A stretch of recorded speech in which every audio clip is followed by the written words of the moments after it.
Good morning, good evening, good afternoon, whatever time you catch this. Welcome to Walk with Elias. I'm your host, Elias J. Williams.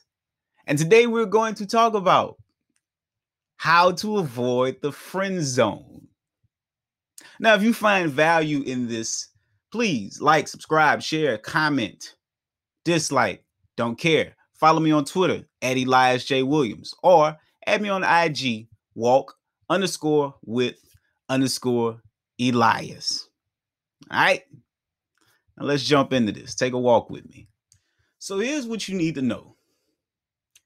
If you want to have a romantic relationship with a woman, you do not accept friendship.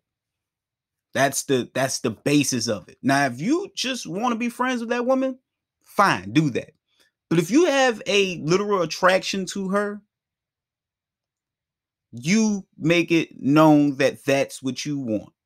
And then you give her the option to tell you, hey, I'm not interested in that. And then you leave it be.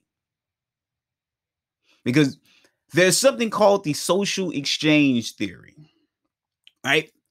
Rewards from relationships are sex, companionship, being cared for, aka nurtured. Now, people will only form a relationship if the rewards outweigh the cost in terms of time, effort, and finances. Thus, commitment to a relationship is dependent on its profitability. I like to think of it as men are the gatekeepers of relationships, women are the gatekeepers of sex. When a man rewards a woman with a relationship, she rewards him with sex, companionship, and being cared for. On the flip side, to get her to give him that relationship, he gives her time, effort, and finances. That means it's an even exchange. Now, what you tend to see is you'll see a man giving his time, effort, and finances, and the woman is giving him none of the above. And this does happen to women, but at a higher proportion, this happens to men more often. They get taken advantage of. And so their question is always, how do I get out of the friend zone? Well, I'm a preventative guy. Getting out of the friend zone is hard as fuck. But I'll tell you, just don't get in the motherfucker in the first goddamn place. AKA, don't give her your time, effort, and finances if she's not willing to give you sex, companionship, and nurturing.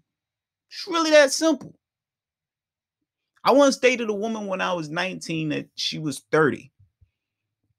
And she would invite me over to her home for and she would always have little knick-knack issues. It was, the washing machine needed fixing, or the house needed pressure washing, or she needed me to help her move out of her apartment into her new house. And I would come and do these things. In exchange, she would cook for me and we would have sex. This woman understood the even swap, the even exchange. And she would tell me this is what I'm supposed to do. And I felt like this is what I'm supposed to do. So it was a very healthy relationship. But too many times you see a guy, the first thing he'll do is go out on a date. He's going to spend 2-3 hours on a date trying to sell himself to the woman. He's giving max effort. He's dressed up head to toe, and he's willing to spend significant amounts of money on her, and is not getting sex, not getting companionship, not getting nurtured. That's why when you go out on a date for the first time with a woman, you're going to take her somewhere cheap. We'll get you something to drink. It ain't that you cheap. It's that I don't know you. So we just going to go get a drink. I'm not going to be there all day. And you're going to get minimal effort from me as it pertains to, I won't be telling you my life story. I won't be revealing much about me. You have to convince me that you deserve more time, effort, and finances. But in a even relationship, there is mutual exchange. When there is not mutual exchange, you should not accept that. If she throws out, let's be friends, we can be friends with benefits. But I ain't going to just be giving you all of these things and I'm not getting anything in return. Friendship is a relationship. How many of you guys are friends with a girl, or you done seen a guy that's friends with a girl and she'll call them and say, oh, my dog need to go to the vet, and he gonna go rush and go take the dogs to the vet. But he ain't hitting the nookie. So she getting the benefits of the relationship, and what he getting? Nothing. There's no balance in that. Don't worry so much about how to get out of the friend zone. Don't put yourself in it. I love you today. I'll be here tomorrow.